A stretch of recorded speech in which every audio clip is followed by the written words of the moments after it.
Bueno, creo que ya somos suficientes. Muy buenos días, compañeros. Con la finalidad de informarnos sobre el medio ambiente, nuestra compañera Saori nos va a hacer favor de exponer este tema, que realmente es de suma importancia para nuestro día a día. Por favor, Saori, si puedes comenzar. Buenos días.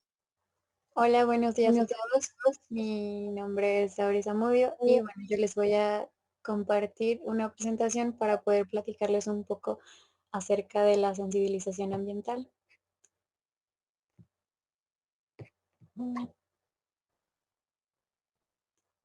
Ok, ¿me pueden decir si se ve la presentación?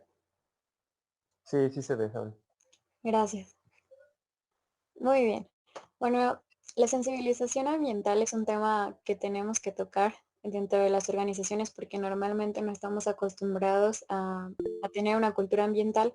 Es por ello que es de gran importancia el conocer de este tema un poco más, que yo sé que últimamente nos han enfocado bastante, pero es un parte de aguas para tanto para la organización como para nuestra vida cotidiana. Cualquier duda que tengan respecto a algún tema, con toda confianza pueden encender su micrófono y preguntarme porque se me dificulta un poco ver los chats, pero con todo gusto se las responderé. Y bueno, voy a comenzar a hablarles sobre algunos conceptos ambientales que es importante que conozcan y el primero es sobre el medio ambiente. Bueno, el medio ambiente es un conjunto de componentes físicos, químicos, biológicos y sociales capaces de causar efectos directos o indirectos en un plazo corto o largo sobre los seres vivos y las actividades humanas. Normalmente nosotros tenemos como medio ambiente a un conjunto de factores físicos, químicos y biológicos, pero también no tenemos en cuenta que interviene la sociedad. Es por eso que se busca el tan ansiado desarrollo sostenible que más adelante vamos a mencionar, pero por eso es de gran importancia también incluir dentro del concepto de medio ambiente factores sociales y también los culturales porque van de la mano. La contaminación es el deterioro o desequilibrio de los componentes habituales de las esferas físicas de la Tierra y las principales es la contaminación del agua, la contaminación atmosférica y la contaminación del suelo. El impacto ambiental es una modificación del ambiente ocasionada por la acción del hombre o de la naturaleza. Existe también, bueno, el impacto ambiental como tal puede ser positivo o negativo. Nosotros normalmente impactamos, pero negativamente al ambiente y la naturaleza tiene ambos también y nosotros también tenemos ambos. Como les platicaba anteriormente, el concepto de medio ambiente también incluye la sociedad, entonces podemos aportar a la sociedad algo positivo teniendo un impacto ambiental positivo, pero normalmente debido a la contaminación que generamos, nosotros tenemos un impacto ambiental negativo. El cambio climático es un cambio significativo en las características de los climas sobre grandes áreas o sobre todo el planeta por causas naturales exógenas o endógenas. Bueno, como sabemos, ahorita ya no existen como tal estaciones. Puede un día hacer mucho frío, un día hacer mucho calor, puede llover de repente. Ya no sabemos o ya no estamos seguros de si va a ser frío, si va a ser calor. Ya tenemos que adaptarnos a esto nuevo que es provocado precisamente por la contaminación atmosférica. Y bueno, el desarrollo sostenible es un modelo de desarrollo que busca satisfacer las necesidades de las generaciones del presente sin comprometer la satisfacción de las necesidades de las generaciones futuras. Esto quiere decir que tiene que ser algo equitativo entre los factores social, medioambiental y económico. Y todos estos juntos van de la mano para para que las generaciones futuras puedan contar con lo mismo que nosotros estamos contando. O sea, si nosotros consumimos cierta cantidad de agua, que las generaciones futuras puedan consumir esa misma cantidad de agua. Esta diferencia es muy importante que la conozcan. Es la diferencia entre basura y residuo. La basura es la mezcla de materiales sobrantes de las actividades cotidianas que aparentemente no pueden prestarnos más utilidad. Como podemos ver en la imagen, pues es basura toda junta, ¿no? Es un pedazo de manzana, una botella de vidrio y una botella de plástico. Y normalmente los residuos orgánicos, como la manzana, sueltan un liquidito que se llama lixiviado y ese lixiviado puede entrar a la botella de vidrio o a la botella de plástico y lo vuelve no valorizable. Esto quiere decir que ya no se puede reciclar. Y en cambio un residuo es un material que ha cumplido su función y que tiene un valor a través del reuso del reciclaje. Y bueno, ahí abajo en la imagen podemos ver la división que está el cartón, los residuos orgánicos y los residuos de plástico. Esta es la diferencia de basura y un residuo. También es importante conocer qué son los residuos sólidos urbanos y son los generados en las casas habitación que resultan de la eliminación de los materiales que utilizan en sus actividades domésticas. Normalmente son los que nosotros generamos en nuestras casas y también ustedes como institución son los que generan los residuos sólidos urbanos, que por sus siglas son RSU, y son latas, envases, embalajes, empaques. Y bueno, también cabe mencionar que existen residuos de manejo especial, que más adelante los voy a mencionar, y residuos peligrosos, pero esos son generados por industrias, no nosotros, no los generamos nosotros como residuos con nuestras actividades domésticas. Y bueno, ahora vamos a tocar el tema de la contaminación en México. Vamos a comenzar por la generación de residuos. Cada mexicano genera en promedio 0.944 kilogramos de residuos al día. Esto quiere decir que si lo multiplicamos por todos los mexicanos, en realidad es demasiada basura, demasiados kilogramos y ocupa demasiado espacio que podríamos utilizar para imponer a lo mejor algún otro tipo de no sé, de parque, em, algún museo, algo que podríamos utilizar en ese suelo también podría ser para actividad agrícola. Y esto es debido a que no tenemos esa cultura de separar nuestros residuos, porque como vemos en la imagen, pues nosotros estamos acostumbrados a que van a la bolsa de basura y todo se tira. Pero como les comentaba anteriormente, ese liquidito llamado lixiviado que sueltan algunos de los residuos se pueden impregnar en otros y es complicado reciclar. También, por ejemplo, cuando metemos una bolsa dentro de una botella, como normalmente las compactan, resulta muy difícil sacar esa envoltura. Es por eso que tampoco hay que juntar los residuos. O sea, no hay que poner una envoltura o algún otro, por ejemplo, una cáscara de plátano dentro de una botella, porque ya después ya no se puede reciclar. Entonces eso ya no se vuelve un residuo, se vuelve una basura. Y de los residuos generados en el país, únicamente se recicla el 9.6%, y esto es debido a la mala separación. Solo el 14% de los sitios de disposición final cuentan con elementos necesarios para mitigar su impacto. Normalmente son los rellenos sanitarios o los basureros. Casi la mayor parte son basureros porque la función de los rellenos sanitarios, pues como tal, es mitigar el impacto que generan los residuos. Entonces lo que buscan es compactar los residuos y que el suelo que utilizaron vuelva a ser reutilizado en alguna cancha de fútbol o algún parque y que no quede como un basurero. Esta es la composición de nuestros residuos sólidos urbanos.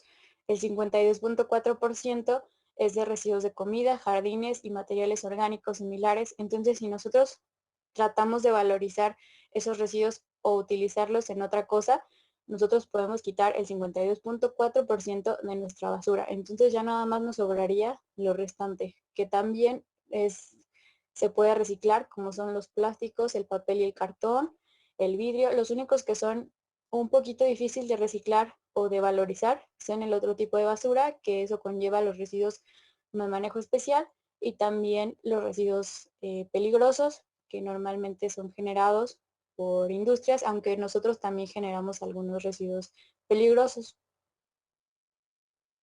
Estas son las consecuencias de la inadecuada exposición de los residuos sólidos urbanos. Primeramente es la contaminación del suelo, lo que ocasiona los residuos por medio de ese liquidito y de las emisiones que causa, se contamina el suelo y cambia totalmente su composición tanto química como física, y es complicado porque ya tendríamos que tratar ese suelo por el tiempo que ha estado pues con la basura, ¿no? Con el tiempo que ha estado con ese líquido y con la basura como tal. La segunda es la contaminación del agua. Como sabemos, si tenemos una inadecuada disposición, puede llegar el agua a ríos y luego al mar, entonces también estamos provocando esa contaminación del agua. También los residuos sueltan un gas que se llama metano. Ese metano es parte de los gases de efecto invernadero, entonces también contaminamos la atmósfera. Y también pues no es bonito ir a un basurero y ver que todo esté lleno, los árboles llenos de bolsas. Entonces por eso también se comenta que causa la destrucción del paisaje. O sea, ya no, ese lugar puede que pasen muchísimos años en que se vuelva a poder utilizar, debido a que los residuos normalmente, como están todos juntos, tardan demasiado tiempo en degradarse. Ahora vamos a tocar el tema de consumo de agua. Bueno, el volumen de agua per cápita en el país ha disminuido significativamente y se redujo alrededor del 79%. Como podemos ver, esto es de hace 5 años. Nosotros podíamos utilizar 17.742 metros cúbicos por habitante. Ahora solamente podemos utilizar 3.736. Es por eso que tanto nos están metiendo que cuidemos el agua, porque bueno, aquí en Guanajuato en especial hay una sequía muy, muy grande, entonces por eso es indispensable el que nosotros cuidemos nuestro consumo de agua, que tratemos de tomar esas medidas que nos están compartiendo, porque sí se está viendo mucho la poca disponibilidad de agua y sobre todo cada vez podemos consumir menos.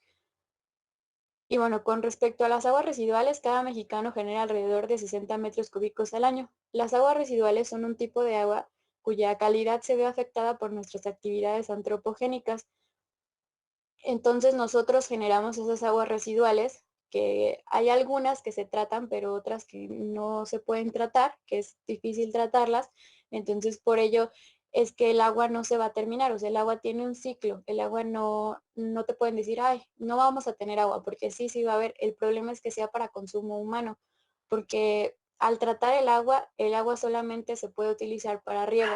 Claro que puede quedar un agua que podamos consumir, pero no nos va a dar los mismos nutrientes o lo mismo que nos daba el consumir un agua que fuera para consumo humano, que fuera apta para nosotros como seres humanos. Entonces, por eso es la importancia de cuidar el agua, no tanto porque se acabe, sino porque ya no va a haber agua para que nosotros consumamos. Y bueno, para México, la CONAGUA clasifica el grado de presión con un valor del 19.2%. Podemos ver que a lo mejor es muy poco el grado de presión que se tiene en el recurso hídrico del 19.2%, pero estamos muy por encima a diferencia de otros países. Otros países tienen únicamente el 10%. Entonces, por eso nosotros tenemos que cuidar un poquito más el agua, porque aunque disponemos de muchísimo recurso hídrico, en realidad somos un país rico en recurso hídrico. Cada vez tenemos menos agua para consumo humano. Y aquí es cuando quiero plantear la pregunta de que ustedes cuántos litros creen que consumamos al día como mexicanos.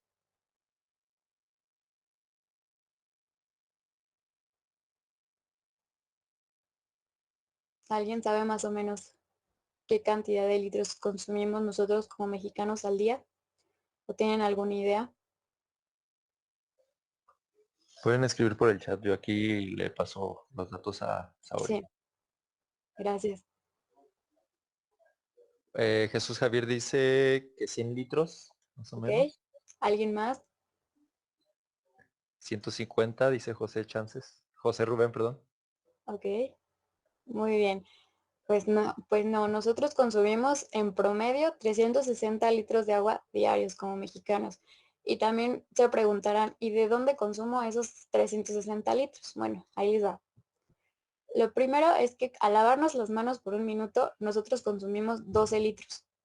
Al bañarnos durante 10 minutos, 200 litros. O sea que si nosotros nos bañamos nos tardamos una hora bañándonos, pues consumimos 6 veces esa cantidad. Es muchísimo. Entonces ahí ya vamos conformando esos 360 y hasta más. O sea, nosotros, ese es el promedio, pero en realidad si empezamos a contar las veces que nos lavamos las manos, las veces que vamos al baño, los ciclos de lavado que es entre 40 a 62 litros, lo que consumimos, entonces nosotros en realidad estamos sobrepasando esa cantidad y es demasiado lo que consumimos al día. Bueno, aquí es en qué se ocupa, bueno, esta gráfica muestra en qué se ocupa el agua en México. El 76.6% pertenece al uso agrícola, principalmente para el riego de cultivos. Nosotros, a nosotros nos corresponde el 14.5% y lo restante es a la generación de energía eléctrica mediante plantas termoeléctricas y el 4% a la industria autoabastecida, que es para productos y servicios. Y aquí es donde nos preguntamos nosotros, ¿y entonces por qué si nuestra cantidad es tan mínima, o sea, nosotros conformamos el 14.5%, ¿por qué nos dan tanta lata en cuidar el agua? ¿Por qué no se van con la industria agrícola? ¿Por qué no les dicen a ellos, oye, tienes que reducir tu consumo de agua? Bueno, aquí les va. En realidad, para elaborar este tipo de productos necesitan, por ejemplo, para 1 kilo de bistec se necesitan 37.766 litros. Entonces, nosotros estamos consumiendo agua que no sabemos al comprar esos productos. Aunque como tal la industria es la que los consume, nosotros al seguir como consumistas, seguimos, claro, no voy a decir deja de comer carne o pollo o arroz o huevo, porque eso es imposible. Lo importante aquí es que ustedes conozcan el trasfondo de que nosotros consumimos agua que no vemos. O sea, consumimos esos productos y no sabemos cuánta agua se está ocupando mientras nosotros consumimos todos estos productos que están mencionados aquí en esta diapositiva. Y aquí es donde viene la huella hídrica, que es el volumen de agua que usamos diariamente y está determinado por la suma de agua que vemos, que es la que mencionamos primero, que es el agua que utilizamos para beber, para cocinar, para el aseo personal, sanitarios y el aseo del hogar. El 96% es el agua que no vemos, que es lo que mencionamos en la diapositiva anterior, que es la empleada para la producción de bienes y servicios que consumimos. Es por eso que hay que evitar ser un poco consumistas, tal vez si no vamos a ocupar alguna cosa, tratar de no comprarla, porque sí es importante como empezar a pensar más allá de lo que nosotros consumimos, porque si nosotros seguimos consumiendo en gran cantidad esos productos, pues también estamos aportando a que haya mayor consumo de agua. Y bueno, este último, que es el agua para disolver contaminantes, no viene como tal un porcentaje porque es muy mínimo o puede que no exista, porque lo generamos cuando nosotros hacemos el lavado de nuestra ropa, utilizamos detergente y el detergente, hay detergentes que provocan la contaminación del agua. Entonces es por eso que hay algunos detergentes que son biodegradables y esos detergentes pues no causan esa contaminación del agua y por eso no se cuenta dentro de esta suma. Se cuenta porque es un porcentaje muy mínimo, pero si ustedes utilizan detergentes que sean amigables con el ambiente, que no contaminen el agua, pues no se incluye dentro de la suma, únicamente el agua que vemos y el agua que no vemos. Y estas son las causas de la contaminación del agua. El primero es la basura y los vertidos de aguas fecales, que son las aguas residuales, el calentamiento global, que está provocando este cambio climático tan drástico, las actividades industriales agrícolas y ganaderas, que son a los que les pertenece el mayor consumo de agua.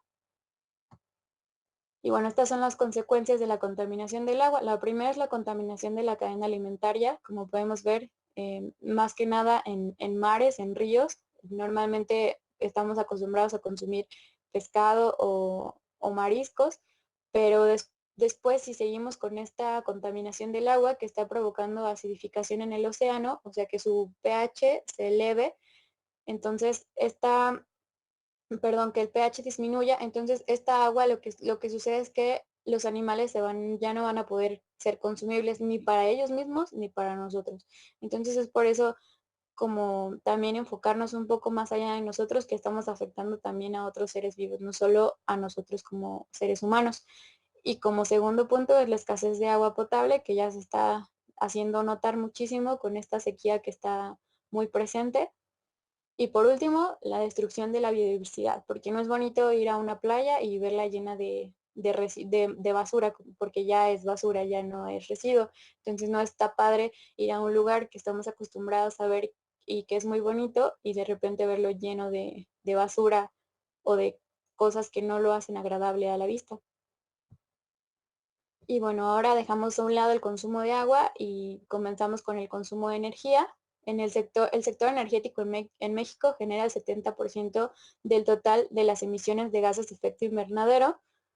O sea, lo principal que contamina el consumo de energía eléctrica es la contaminación atmosférica. Yo siempre, antes de iniciar mi carrera, yo me preguntaba qué es lo que cómo contaminaba yo al consumir energía eléctrica.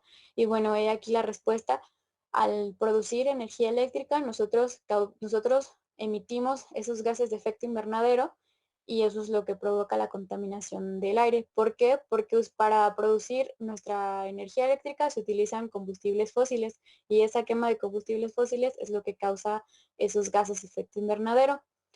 Y bueno, también la energía en los hogares representa el 4,2% del gasto corriente de un hogar promedio. Esto asciende a 411 al mes, o sea que nosotros pagamos 411 al mes en promedio de nuestro consumo de energía eléctrica. Entonces, si nosotros cuidamos ese consumo, no solo aportamos al medio ambiente, sino también a nuestra economía, porque reducimos esa cantidad.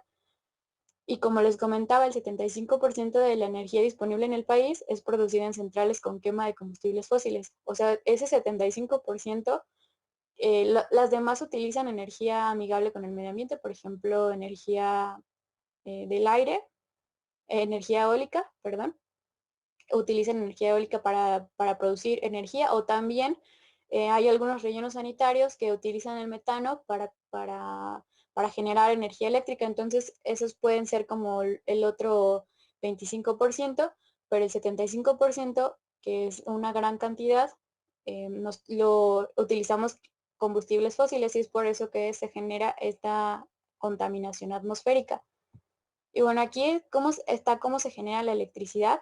Primero vamos a iniciar como la generación de electricidad. Vamos a empezar por extracción de materias primas o insumos. Para generar nuestra electricidad se utiliza uranio, agua, energía solar, hidrocarburos, vapor de agua y viento. Y al generar esta electricidad, nosotros generamos como residuos dióxido de carbono, dióxido de azufre y metano. También generamos metales, cobre, acero y también aguas residuales. Entonces, este es el impacto que genera la electricidad. Para la conducción y distribución se utilizan acero, gasolinas y diésel, y se generan emisiones metales, madera y concreto.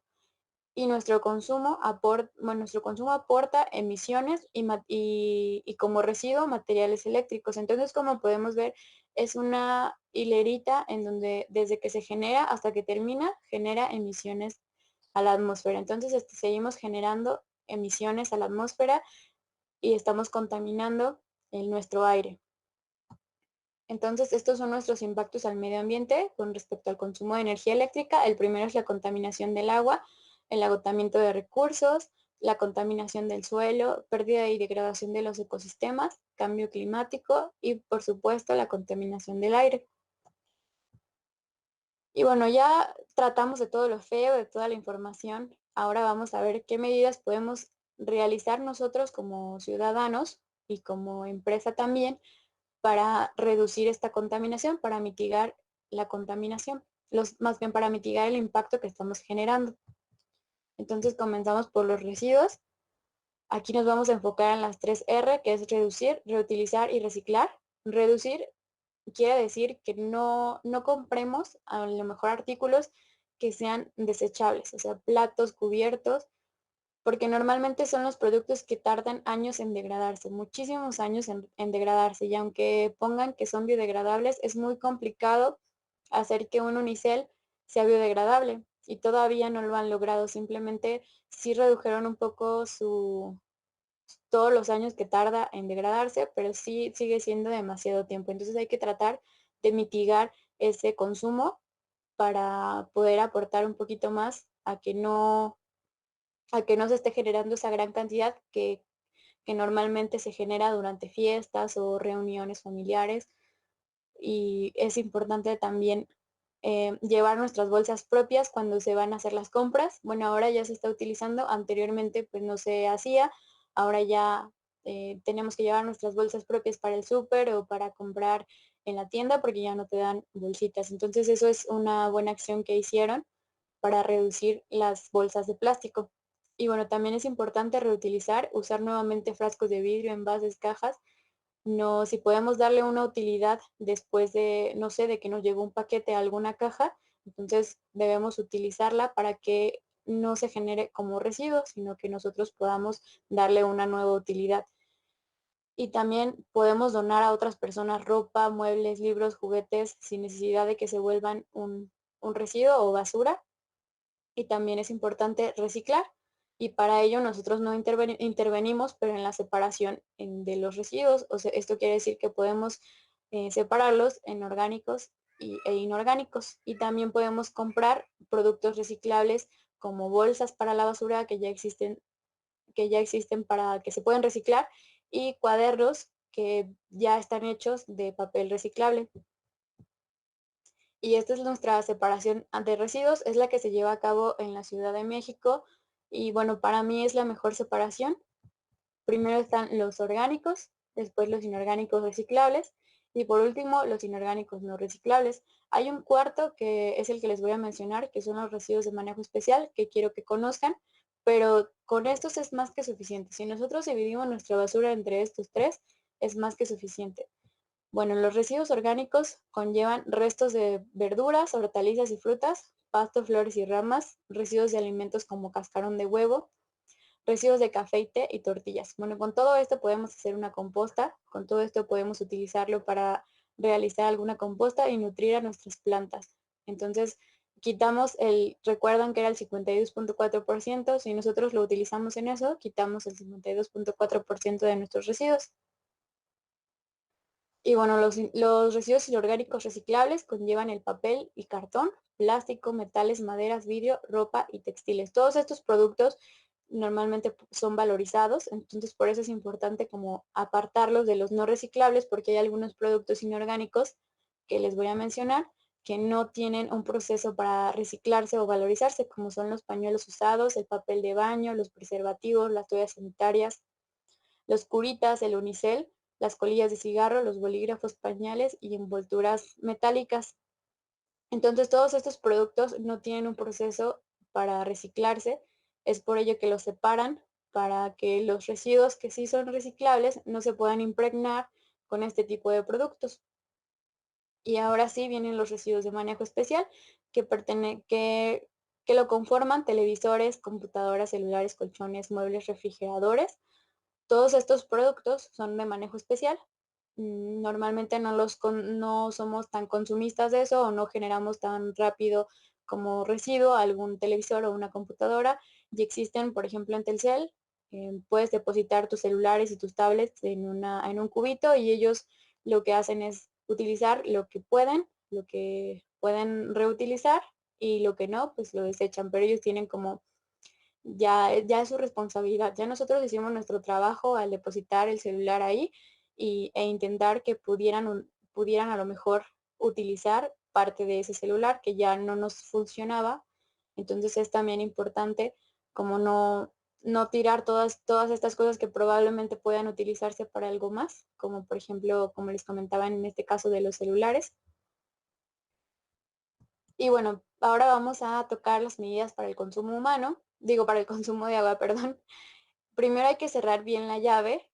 Esto quiere decir que no hay que dejarla goteando. Si nosotros vemos que está goteando, pues tratar, no sé, de poner, si no podemos arreglarla en ese momento, tratar de poner alguna cubetita o una bandejita para que podamos utilizar esa agua, no sé, para regar nuestras plantas o algo, pero que no se quede goteando porque si nosotros vemos una gotita, pero a la larga se van haciendo litros de agua porque, pues imagínense, una gotita cada cierto tiempo es demasiado. Entonces, sí hay que cuidar esa parte. Y bueno, van de la mano, pero es reparar fugas y sustituir llaves, empaques y tuberías necesarios para reparar esa fuga. Entonces es importante identificar si tenemos alguna fuga y repararla de inmediato para que no estemos consumiendo agua que en realidad no estamos consumiendo porque esa es una fuga. La tercera es báñate rápido y cierra la llave al enjabonarte. Bueno, esto se me hace un poco complicado porque hasta a mí me cuesta trabajo el cerrar la llave al enjabonarme, pero sí a lo mejor podemos reducir el flujo del agua y enjabonarnos y ya después ponerlo como normalmente lo tenemos el flujo de agua, pero sí bañarnos en menor tiempo. O sea, si te puedes bañar en 15 minutos, en 10, es suficiente, porque sí la cantidad de agua que se consume cuando nos bañamos es demasiada. Y una cubeta es suficiente para lavar tu coche, banqueta o patios. Hay que evitar el usar el chorro de manguera. A lo mejor no una cubeta es suficiente, pero sí utilizar mejor cubetas en vez de alguna manguera. Yo sé que es más fácil utilizar una manguera para lavar el patio o para lavar el carro, pero sí hay que tratar de hacer esos cambios porque el agua que cuando utilizamos el chorro de la manguera, sí consumimos demasiada agua. Entonces, por eso la importancia de cambiar a cubeta en vez de la manguera. El quinto es reutilizar el agua de la lavadora o de la regadera. Podemos poner a lo mejor alguna cubetita cuando terminamos de lavar y poder utilizarla para regar nuestras plantas. Digo, sé que es complicado por las instalaciones de las lavadoras, pero se puede hacer, o sea, se puede poner alguna cubeta o algún recipiente que toda esa agua que estamos desechando podamos utilizarla para regar, que en realidad pues no tiene los componentes necesarios. Si nosotros utilizamos detergentes agradables con el medio ambiente, no les va a afectar en absolutamente nada a nuestras plantas. Y lo mismo pasa con el agua de la regadera. Podemos utilizarla para regar o para trapear también. Y el sexto nos habla sobre consumir menos. Como comentábamos anteriormente, el 96% del agua que usamos se consume de forma indirecta en los productos. Entonces también hay que cuidar el dejar de ser un poco consumistas. No dejar de consumir los productos, pero sí tratar de reducir ese consumo que a veces hacemos en exceso. El 7 nos habla sobre no vertir en el WC o en el drenaje gasolinas, ácidos o solventes porque se envenenan esas aguas, se contaminan. Y también aquí le faltó añadir el aceite que utilizamos para cocinar. Normalmente lo tiramos en el drenaje o bueno, en nuestro lavabo donde lavamos los trastes, pero eso está mal porque el aceite que nosotros ya utilizamos se hace como una masa dura, entonces lo que provoca es que se tapen las tuberías y también ah, contaminamos esa agua. Entonces es más factible el colocar el aceite restante en una botellita y después esa botellita tirarla como basura. Eso sí va a ser basura, pero estamos evitando el contaminar el agua que entonces, por eso es importante también si estamos cocinando algo con aceite, pues invertir en una botella en vez del drenaje. Es mejor y aparte se tarda muchísimo tiempo en llenar esa botellita porque no solemos utilizar tanta cantidad de aceite. Y bueno, la 8 es regar muy temprano o después de que se ponga el sol para evitar que el agua se evapore. Y bueno, aquí también las plantas se lo van a agradecer muchísimo porque normalmente entre las 12 y las 4 de la tarde no se pueden regar las plantitas a la cantidad de sol debido a la cantidad de sol que hay en ese lapso de tiempo. Entonces es factible para que precisamente el agua no se evapore y y nuestras plantas puedan consumir mayor cantidad de agua y no les quede como con esa sensación de que no fue suficiente. Y bueno, estas son las medidas para el consumo de energía eléctrica. La primera es el cambio de transporte no motorizado. Si podemos ir a la tienda en una bici o caminando, es más factible que hacerlo en un carro. Entonces, por eso es que debe existir ese cambio de transporte. Si podemos ir caminando o en una bicicleta, pues hay que cambiar ese tipo de hábitos. Yo sé que es más fácil en carro y más rápido, pero si podemos realizarlo, pues muchísimo mejor. El 2 es la reducción del consumo de energía en iluminación. Se refiere a que compremos focos que sean LED, sobre todo LED, y ese tipo de focos reducen la cantidad de energía, pero iluminan de la misma manera. O sea, es la misma iluminación, solamente que están reduciendo los watts que consumen. El tercero es no al stand-by. O sea, esto quiere decir que no dejemos suspendidos nuestros aparatos sin ocuparlos. Es importante apagarlos por completo. Si no los vamos a utilizar, pues hay que apagar o desconectarlo también si es necesario, porque normalmente dejamos conectado el cargador de nuestra laptop o de nuestro celular y eso pensamos que ya no consume porque está desconectado. Pues no, en realidad sí sigue consumiendo energía eléctrica. Entonces, por eso es importante desconectar ese tipo de cargadores y también si podemos, si no estamos utilizando, por ejemplo, si estamos fuera de casa durante todo el día y podemos desconectar nuestros aparatos electrónicos, es muchísimo mejor. Y si tenemos la oportunidad de comprar algún electrodoméstico de bajo consumo de energía eléctrica, también puede aportar muchísimo, sobre todo a nuestra economía. Entonces, si tenemos esa oportunidad, que no todos la tenemos, bueno, no todos compramos continuamente electrodomésticos, entonces cuando compremos un electrodoméstico, tratar que sea de bajo consumo de energía eléctrica. Y como les comentaba, los aparatos electrónicos mejor sin enchufar. Esta parte es mejor porque si no siguen consumiendo esa energía eléctrica. Entonces sí es importante también cambiar nuestros hábitos de dejar todo el día conectado o en pausa a lo mejor si vamos, no sé, a la tienda y dejamos en pausa la televisión, pues igual podemos apagarla y regresar y prenderla y como le pusimos en pausa, pues sigue estando ahí, ¿no? Entonces por eso es importante también tener aparatos electrónicos totalmente apagados. Y bueno, la sexta nos habla sobre el aislamiento deficiente de puertas y ventanas. Esto se refiere a que tenemos que aprovechar lo más que podamos nuestra luz solar. Entonces, sí es importante que si nosotros tenemos una ventana cerrada y prendemos la luz, pues es mejor abrir cortinas y aprovechar la luz solar que prender a lo mejor el foco. Entonces, por eso es un cambio para que nosotros podamos aprovechar mejor la luz solar y solamente utilicemos la luz eléctrica durante la noche. Y bueno, ahora les voy a hacer una pregunta. ¿Ustedes saben cómo controla la Dirección General de Planeación y Desarrollo los impactos ambientales negativos? ¿Alguien me puede decir?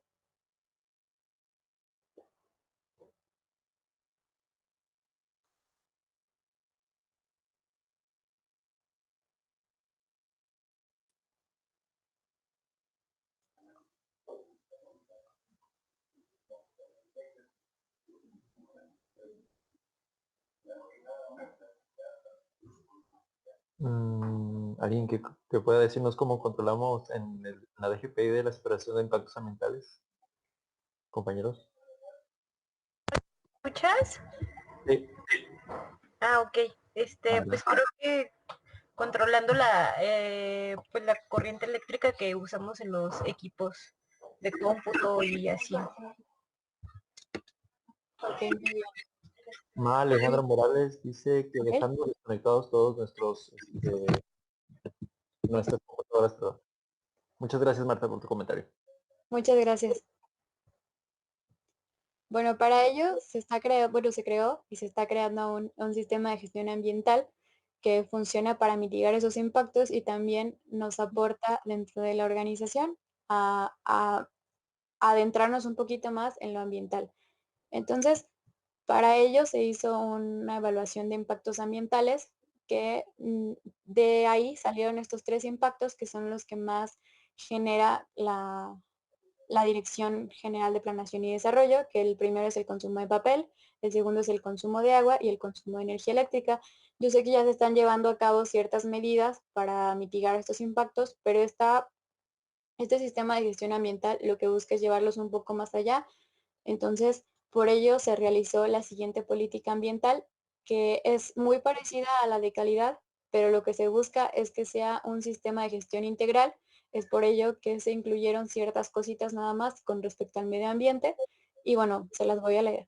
Quienes integramos esta dirección, planeamos y desarrollamos el modelo estatal de atención en salud, convencidos que, trabajando con una visión de mejora continua, sostenibilidad y compromiso para proteger el medio ambiente, realizando un manejo adecuado de los recursos en beneficio de la población guanajuatense y de nuestras partes interesadas, impulsamos el fortalecimiento de la infraestructura física, equipo médico y tecnología y desarrollo institucional. Entonces, como podemos ver, es muy parecida a la de calidad, pero lo que se busca a la finalidad de ello es tener un sistema de gestión integral, o sea, juntar tanto el de calidad como el de ambiental. Y bueno, estos son los objetivos ambientales planteados. El primero que lo estamos llevando a cabo es desarrollar a corto plazo una cultura ambiental en la organización, evaluando constantemente el avance mediante indicadores. El segundo es fomentar la conciencia ambiental con respecto al consumo de papel. El tercero es reducir el consumo de energía eléctrica en un 3%. Y el último es similar al anterior, solamente que hablando del consumo de agua. Entonces ya se plantearon esos objetivos que se van a ir realizando actividades para poder cumplir cada uno de ellos y poder reducir esa cantidad de impacto que están generando como organización. Y bueno, estos son los beneficios de tener un sistema de gestión ambiental. El primero es mejora la calidad de los servicios prestados. El segundo es que facilita el cumplimiento de la legislación ambiental, que normalmente no se tiene muy presente la legislación ambiental, pero sí es de gran importancia conocerla. El tercero es que reduce la utilización de materias primas y servicios generales. Como sabemos, nuestros 4 objetivos se centran en eso, en reducir el consumo de papel, que es una materia prima, y nuestros servicios generales, que es el consumo de agua y el consumo de energía. Y el último es que se puede llegar a obtener un reconocimiento del compromiso respecto al medio ambiente con este sistema de gestión ambiental. Y bueno, esto sería todo de mi parte. Gracias por su atención. Si tienen alguna duda, algún comentario, con todo gusto los estaré escuchando. Y bueno, les agradezco mucho la atención.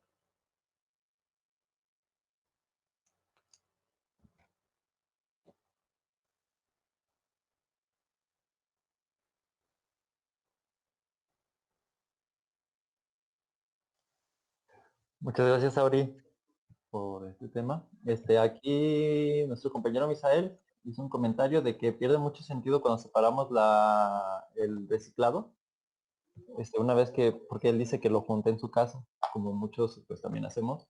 Entonces una vez que llega al, ¿cómo se dice?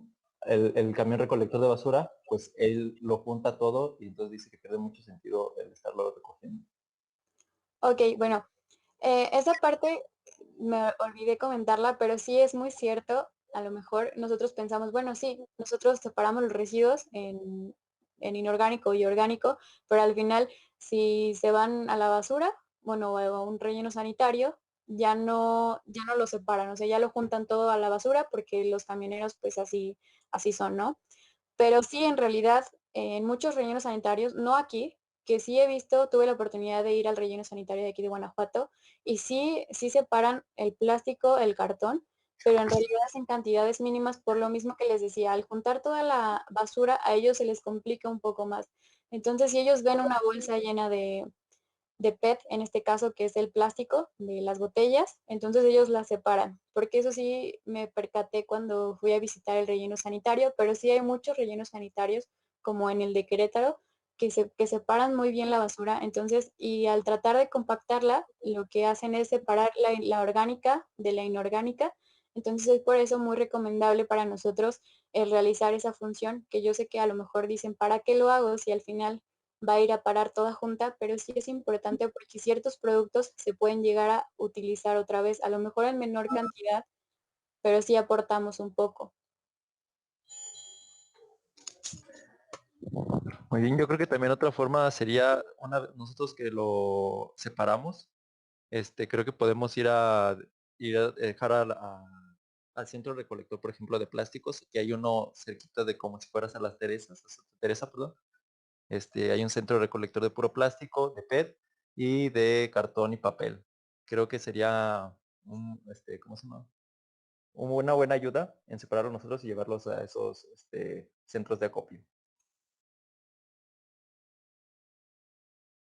Bueno, muchísimas gracias, compañeros. Muchas gracias, Auri, por instruirnos en este tema. Y pues bueno, antes de que se me vayan, les voy a pasar un link de lo que acaba de exponer Auri. Es una evaluación pequeñita, nos tardan más de 5 minutos. Y pues bueno, una vez que la vayan contestando, se pueden ir desconectando. Muchísimas gracias a todos y bonito día.